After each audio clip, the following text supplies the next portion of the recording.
యుద్ధం అంటే గెలుపు అనుకుంటాము, కానీ ఒక తండ్రికి యుద్ధం అంటే ఏమిటి? సోమదత్తుడు ఒక యోధుడు. దానికన్నా ముందు ఒక తండ్రి యుద్ధరంగంలో తన కుమారుడు భూరిశ్రవ పూర్తి శక్తితో పోరాడుతున్నాడు. ఆ క్షణంలో గెలుస్తాడేమో అనిపించింది. అన్నీ మారిపోయాయి.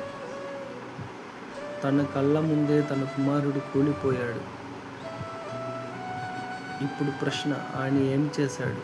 ఏడ్చాడా? ఆగిపోయాడా? లేదా కన్నీళ్ళు కూడా రాలేదు. మళ్ళీ ఆయుధం ఎత్తుకున్నాడు. గుండెల్లో నొప్పి, ముఖంలో భావం లేదు. అదే యుద్ధం. నిజం. యుద్ధం ఆగదు. జీవితం వేచి ఉండదు. భావాలకు సమయం ఉండదు. మహాభారతంలో ఇలాంటి నిజాలు ఎన్నో ఉన్నాయి. తెలుసుకోవాలంటే మన ఛానల్ లైక్, షేర్, సబ్స్క్రైబ్ చేసుకోండి.